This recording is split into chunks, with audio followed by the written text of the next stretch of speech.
నమస్తే. Welcome to our channel. ప్రస్తుతం మనతో టారో ట్రేడర్ శ్రీజ గారున్నారు. వారితో మాట్లాడదాం. నమస్తే అండి. నమస్తే అండి.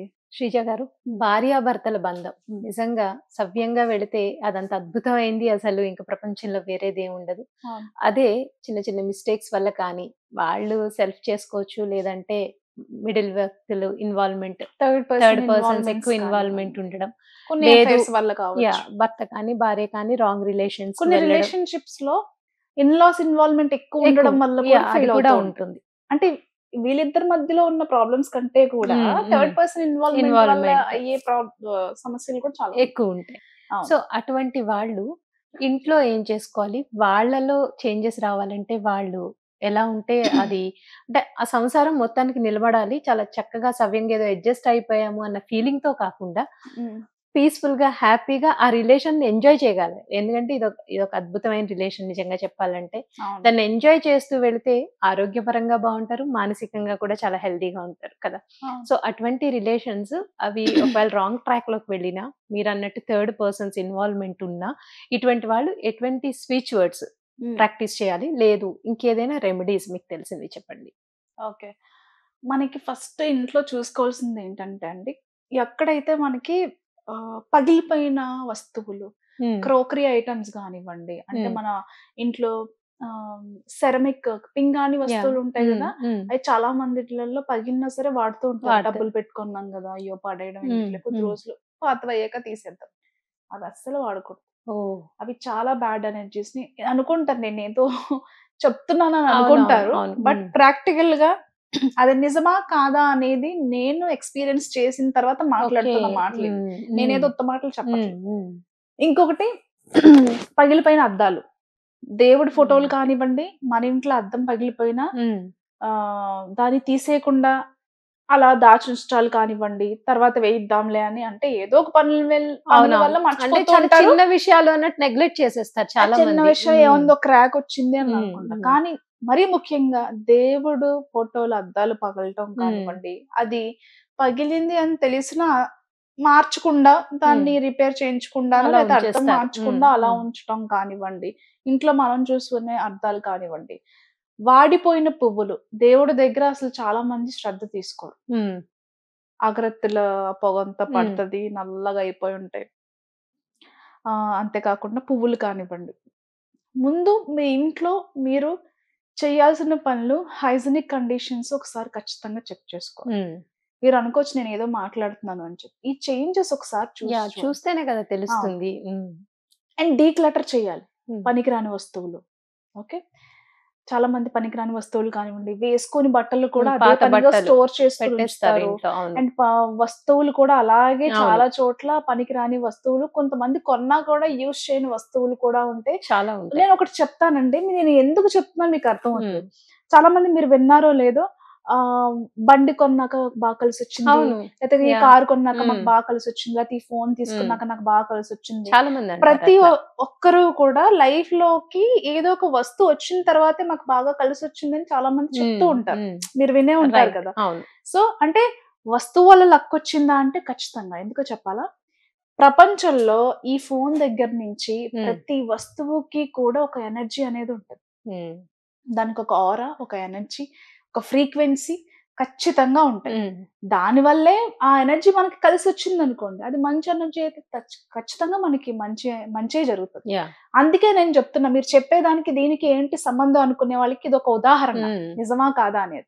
సో, దీన్ని ఎగ్జాంపుల్‌గా తీసుకుంటే గనక, మరి మీరలా పనికిరాని వస్తువులు అన్నన్ని రోజులు మీరలా ఉంచుకొని, పగిలిన అద్దాలను ఉంచుకొని, మీరు ఇంట్లో ఏవైతే చేంజెస్ చెయ్యాలో అవి చేయకుండా హ్మ్.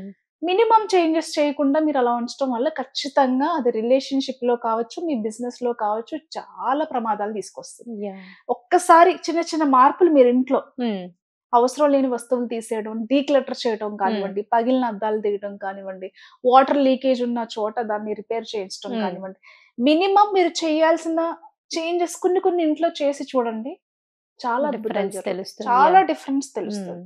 ఇకపోతే ఇంకొకటేంటంటే బై గాడ్ గ్రేస్ ఇప్పుడేంటంటే చాలా మంది ఆడవాళ్ళు కష్టపడుతున్నారండి. హ్మ్. అంటే ఇంట్లో ఉన్న అంటే హస్బెండ్‌కి అవును. భార్య ఇంటి నుంచి బయటకి వెళ్లి జాబ్ చేయడం ఇష్టం లేని మగవాళ్ళు చాలా మందుంటారు. అవును. అలా అని ఈ రోజుల్లో చాలా మంది ఊరికే హ్మ్. ఉండట్లేదండి. వాళ్ళు ఆయనకి హెల్ప్ చేయాలి. ప్లస్ నా ఇండివిడ్యువాలిటీ, ఫినాన్షియల్ హ్మ్. ఇండివిడ్యువాలిటీ నాకు ఉండాలి అని చెప్పి చాలా మంది కష్టపడుతున్నారు. అంటే వాళ్ళు రూపాయి అవును. డబ్బులు వాళ్ళు సంపాదించుకుంటున్నారు. సంపాదించుకుంటున్నారు. అది చాలా గొప్ప విషయం. ఈ విషయం నేను ఎందుకు చెప్తున్నానంటే, చాలా రిలేషన్‌షిప్‌లో ఫినాన్షియల్ ఎక్స్‌పెన్సెస్ వల్ల ఫస్ట్ గొడవలు జరుగుతూ ఉంటాయి. గొడవలొస్తాయి. హ్మ్. 2 థర్డ్ పర్సన్ ఇన్వాల్వ్‌మెంట్ వాళ్ళిద్దరి మధ్యలో ఎక్కువ ఉండడం వల్ల, అత్తమామల వల్ల బోత్ సైడ్ నుంచి హ్మ్. హ్మ్. ఇలా జరుగుతూ ఉంటాయన్నమాట. ఫస్ట్ మాత్రం చీరకు డబ్బులడిగినా, ఇది కొనమని అడిగినా అక్కడే హ్మ్. స్టార్ట్ అవుతూ ఉంటాయి. ఈ రోజుల్లో అలాంటి సమస్య కొంచెం తగ్గింది. తగ్గిందేమోనేమో అని నేను ఫీల్ అవుతున్నాను. లేదు ఎందుకంటే ప్రతి నిజంగానే ఒక్క తగ్గింది. ఆడవాళ్ళు ఊరికే ఉండట్లేదండి. పాపం హస్బెండ్‌కి హెల్ప్ చేస్తున్నారు. వాళ్ళ ఇండివిడ్యువాలిటీ ఫినాన్షియల్‌గా వాళ్ళు అలా ఊరికే ఉండకూడదు. మనం కూడా ఎర్న్ చేయాలి అనేది ప్రతి ఒక్కరిలో కలిగింది. వాళ్ళ ఇంటి నుంచి బయటికి వెళ్ళకపోయినా ఇంటి నుంచే చక్కగా వాట్సాప్ గ్రూప్స్‌లో శారీస్ అనో, లేకపోతే ఇతర అవును. బిజినెస్‌లనో చేసుకుంటున్నారు. చేస్తున్నారు. బట్ ఇప్పటికి చాలా మంది ఇళ్లల్లో ఫినాన్షియల్ ఎక్స్‌పాన్సెస్ వలన ఫస్ట్ గొడవలు జరుగుతూ ఉంటాయి. సెకండ్ ఇన్‌లాస్ వల్ల కావచ్చు. Third person involvement illegal affairs కావచ్చు.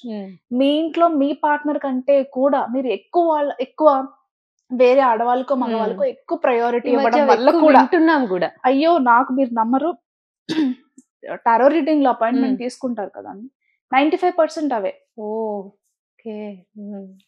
సూసైడ్ చేసుకుందాము అని అనుకుంటే పిల్లలున్నారు. వాళ్ళు మన తర్వాత వేరే వాళ్ళని పెళ్లి చేసుకొని హ్యాపీగా అవును. ఉంటారు. బట్ నా రైట్. పిల్లలకే కదా అన్యాయం జరిగేది. ఈ ఒక్క రీజన్ వల్ల నేను ఒక్క ఇంకా రీజన్‌తోనే బతుకున్నాను ఆగుతారు. నిజం. అని చెప్పేవాళ్ళు చాలా మంది హ్మ్. ఉన్నారు యాక్చువల్‌గా. అవును. సో, ఇవన్నీ తీసుకుంటే గనక ఎవరు హ్యాపీగా లేరు. మాక్సిమం రిలేషన్‌షిప్స్‌లో 60% పీపుల్ అనేవాళ్ళు చాలా సఫర్ అవుతున్నారు. ఇల్లీగల్ అఫైర్స్ వలన. వాళ్ళ పార్ట్నర్‌ని వాళ్ళు నెగ్లెక్ట్ చేయడం వలన వాళ్ళకి ఇవ్వాల్సిన ప్రయారిటీ, వాల్యూ, ఇంపార్టెన్స్, లవ్ కావచ్చు, లేకపోతే లస్ట్ విషయాల్లో కూడా కావచ్చు. చాలా మంది ముట్టుకోవట్లేదు నన్ను అనుకుని బాధపడే వాళ్ళు కూడా ఉంటారు. At the same time affection, care yeah! ఇవన్నీ కూడా చాలా ఖచ్చితంగా ఇంపార్టెంట్. ఉండాలి గదా! అండ్ మనీ జీవితంలో. ఆల్సో చాలా ఇంపార్టెంట్. ఇంతకు ముందు చెప్పుకున్నట్టుగా అదే ఎక్కువ కీ రోల్ ప్లే చేస్తా ఉంటది ఏ అవును. రిలేషన్‌షిప్‌లోనైనా సరే. సో, అవన్నీ బావుండడానికి అంటే వీళ్ళిద్దరి మధ్యలో అండర్‌స్టాండింగ్ ఉండడానికి ఒకవేళ మీ రిలేషన్‌షిప్‌లో మీ భర్త కావచ్చు, భార్య కావచ్చు వాళ్ళ తల్లిదండ్రుల ఇన్వాల్వ్‌మెంట్ వల్ల ఏదైనా మీకు గొడవలుంటే అది వేరు. ఓకే. ఈ సమస్యకి నేనొక పరిష్కారం చెప్తాను. అలాగే పరస్త్రీ వ్యామోహం వల్ల కావచ్చు, లేకపోతే వేరే వాళ్ళకి అట్రాక్ట్ వల్ల నా భార్య చెప్పుడు మాటల వల్లనో, వాళ్ళు చేసే పనుల వల్లనో నా భార్య నా మాట వినట్లేదు, వేరే వాళ్ళకి ఎక్కువ ప్రయారిటీ ఇస్తుంది అనుకునే వాళ్ళు కావచ్చు. ఖచ్చితంగా ఒకప్పుడు మీ భార్యతో కావచ్చు, భర్తతో కావచ్చు మీరు ఎంత హ్యాపీగా అయితే కలిసున్నారో, అలా కలిసి ఉండడానికి మీ ఇద్దరి మధ్యలో ఏదైనా మనస్పర్ధలు ఇంకా అవి క్యారీ అవుతూ తవ్వుకుని మీరేదైనా గొడవలు పడుతుంటే, అలాంటి గొడవలు జరగకుండా ఉండడానికి, మీ మధ్యలో ఉన్న నెగటివిటీ పోవడానికి నేను మంచి ఒక స్విచ్ బోర్డ్ డిస్క్రిప్షన్‌లో ఇస్తాము. దాన్ని ఫాలో చేయండి. అలాగే అది ఓన్లీ మనం బ్లాక్స్‌ని క్లియర్ చేయడానికే ఇస్తున్నాం.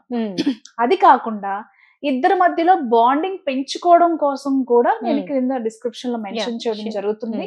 అది కూడా ఫాలో చేయండి. మీరు 2 కూడా ఇంతకు ముందు ఈ ముందు వీడియోలు చూడకపోతే దయచేసి చూడండి. చూస్తే అర్థమవుతుంది. గొడవలను తగ్గించుకోవడానికి మీరు కృష్ణ పక్షంలో ఏ స్విచ్ బోర్డ్ మెన్షన్ చేయాలో క్లియర్‌గా కృష్ణ పక్షంలో చదవాల్సిన స్విచ్ బోర్డ్స్ అని మెన్షన్ చేస్తాము. అలాగే మేనిఫెస్టేషన్ టైమ్‌లో ఇద్దరి మధ్యలో రిలేషన్‌షిప్ ఫ్లోరిష్ అవ్వడానికి మీకున్న అంటే ఎప్పటినుంచో ఉన్న అంటే ఇలా ఉండాలి నా భర్త లేకపోతే ఇలా ఉండాలి నా భార్య అని ప్రతి ఒక్కరికి ఉంటుంది కదా! ఇద్దరు కలిసిమెలిసి ఉండడానికి. అలా ఉండడానికి కూడా. ఇంకొకటేంటంటే ఈ స్విచ్ బోర్డ్ మాత్రం వేరే వాళ్ళ భర్తలను, భార్యలను ఆకర్షించడానికి మాత్రం కాదు. ధర్మబద్ధంగా, చట్టబద్ధంగా ఎవరైతే భార్యాభర్తలున్నారో వాళ్ళకి మాత్రమే. మిగతా వాళ్ళు మీరు చేసిన యూనివర్స్ యాక్సెప్ట్ చేయదు, ఫలించదు. కాబట్టి అలా చేసే వాళ్ళకి మాత్రమే మనం డిస్క్రిప్షన్‌లో మెన్షన్ చేస్తాము. ఎలా చేయాలి అనేది ఆల్రెడీ నేను కృష్ణ పక్షంలో ఎలా చేయాలి, శుక్ల పక్షంలో ఎలా చేయాలని మనం ఆల్రెడీ మెన్షన్ చేసాము. డిస్క్రిప్షన్‌లో మీరేం చేయాలో కూడా చెప్తున్నాను. నిద్రపోయే ముందు 28 సార్లు నేను ఏదైతే డిస్క్రిప్షన్‌లో మెన్షన్ చేస్తానో అవి 28 సార్లు రాయండి టాప్ టు బాటమ్. రాసేసిన తర్వాత మీరు ఎన్ని వీలైనన్ని ఎక్కువ సార్లు జపం చేయండి. కుదరకపోతే అంత టైం లేదు అనుకునే వాళ్ళు కనీసం 108, 109 టైమ్స్ అన్నా చేయండి. చేస్తే గనక ముందు చెప్పుకున్నట్టుగా మీ ఇంట్లో ఉన్న చిన్న చిన్న మార్పులు చేయండి. చక్కగా రాధాకృష్ణుల ఫోటో పెట్టుకోండి. ఇంకొక విషయం అండి ఇక్కడ చాలా మంది రాధాకృష్ణులు భార్యాభర్తలు కాదు. వాళ్ళు ఫోటో పెట్టుకోకూడదంట అని చాలా మంది నన్ను అడిగిన వాళ్ళు ఉన్నారు. చుట్టాల్లో కావచ్చు, నా ఫ్రెండ్స్‌లో కావచ్చు. ఎందుకు భార్యాభర్తలు కాదండి? హ్మ్. ఏ రోజన్నా మీరు ఇస్కాన్‌కో లేకపోతే భగవద్గీతో మీరు లేకపోతే భాగవతమో తెలిస్తే మీరిలా మాట్లాడరు. అవును. అవన్నీ కూడా తెలిసి తెలియని ఉత్త మాటలు. రాధా, కృష్ణుల వారు పెళ్లి చేసుకున్నారు. వాళ్ళు భార్యాభర్తలు. హ్మ్. హ్యాపీగా మీరు ఆహ్, ఇద్దరిని ఆరాధన చేస్తూ ఫోటో గాని, లేకపోతే చాలా మంది ఈ రోజుల్లో బ్రాస్‌వి చాలా ఎక్కువ మంది పెట్టుకుంటున్నారు. అలా పెట్టుకుంటున్నారు. అయినా హ్మ్. పెట్టుకొని ఆరాధన చేసుకోవచ్చు. అంటే అది తప్పేమీ బెడ్‌రూమ్‌లో లేదు. పెట్టుకోమనా? లేకపోతే ఎక్కడైనా పర్వాలేదు జనరల్‌గా ఇంట్లో? చాలా మంది అసలు ఇంట్లోనే ఉండకూడదు. బెడ్‌రూమ్‌లో ఓకే. అస్సలు పెట్టుకోకూడదు. హ్మ్. ఎందుకంటే హ్మ్. వాళ్ళిద్దరు భార్యాభర్తలు కాదు అని హ్మ్. చెప్తున్నారు కదా! హ్మ్. అది జస్ట్ ఉత్తమ. హ్మ్. పెట్టుకోవచ్చు. హ్మ్. అంటే మనం లేవగానే అంటే మీరు అక్కడ పెట్టుకోవాలని ఏం లేదు. మన పూజా మందిరంలో కావచ్చు, ఎక్కడైనా లేకపోతే పెట్టుకోవచ్చు ఇక్కడ ఇంట్లో. నేను ఎలా అయితే హ్మ్. ప్లేస్ చేశానో అలా అయినా ఇద్దరిని పెట్టుకోవచ్చు. ప్లేస్ చేసుకొని హ్మ్. పెట్టుకోవచ్చు. యాహ్! సో, అలా కొన్ని పాజిటివ్ చేంజెస్ ఇంట్లో మంచి లైట్ కలర్ షేడ్స్ చాలా మంది డార్క్ కలర్స్ కూడా వేసుకుంటారు. ఇది హస్బెండ్ అయినా చేసుకోవచ్చు. వైఫ్ అయినా చేసుకోవచ్చు. ఈ అంటే ఇద్దరిలో ఎవరికి ఎవరికి ప్రాబ్లమ్ వాళ్ళు ఉన్నా హ్యాపీగా చేసుకోవచ్చు. యాహ్! చేసుకోవచ్చు. చేసుకోవచ్చు. యాహ్! చేసుకోవచ్చు. రైట్ అండి. చాలా చక్కగా చెప్పారండి. Thank you. Thank you.